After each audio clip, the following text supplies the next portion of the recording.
নমস্কার। কবি সুবোধ সরকারের লেখা কবিতা খোলা চিঠি দুর্গাকে। 40টা বৈশাখ আমি খরচ করেছি তোমাকে বানাবো বলে। 40টা বর্ষা আমি খরচ করেছি তোমার হাসির পেছনে থাকা হাসিটাকে ধরবো বলে। 40টা ফাল্গুন আমি খরচ করেছি তোমার গিবার অহংকারকে চুম্বন করব বলে। আমি কুমোর পাড়ার কুমোর, পুজোর সময় তোমার পায়ের কাছে আমার নাম লেখা থাকে, শিল্পী প্রশান্ত পাল। আমি প্রশান্ত নই, অশান্ত নই, আমি সর্বশান্ত হয়েছি তোমাকে নির্মাণ করে। প্রথমে তুমি ছিলে আমার মেয়ে। বিচুলির জানু যখন ধীরে ধীরে মাটির জাহ্নবী হয়ে উঠত, বিচুলির স্তর যখন হয়ে উঠত পাথরের মতো সর্বভূতে সুসংস্থিতা, তোমার চোখ যখন হয়ে উঠত আমার মেয়ের চোখ, তখন আমি লোভ বর্জন করে হয়ে উঠতাম মেয়ের বাবা।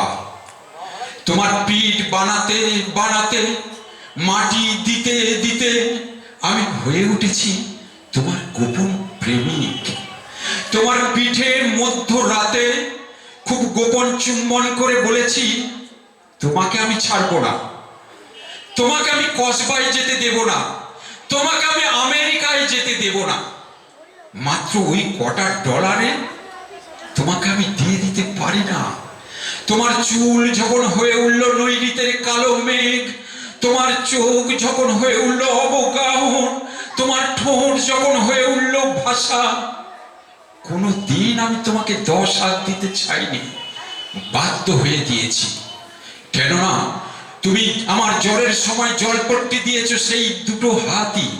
তুমি আমার মা, আমার মাতৃরূপ না সমস্তিতা।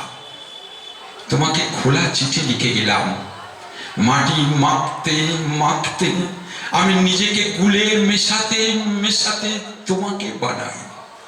আমার এই আঙুলগুলো না থাকলে তুমিও থাকতে না।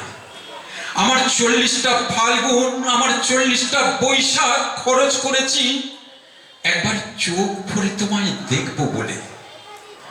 ওরা যখন তোমাকে এসে লরিতে তোলে তখন আমার বুক ফেটে যায়। কোন বাবা চায় তার মেয়েকে লরিতে তুলে দিতে? কোন প্রেমিক চায় তার পার্বতীকে লরিতে তুলে দিতে? কোন ছেলে চায় তার মাকে লরিতে তুলে দিতে? আমি শিল্পী হতে চাই না, নাম করতে চাই না। ডলার যা পেয়েছি ফিরিয়ে দিলাম পৃথিবীকে। আমি তোমার নৈরিতের কালো মেঘ হয়ে থেকে গেলাম। ইতি প্রশান্ত। নমস্কার।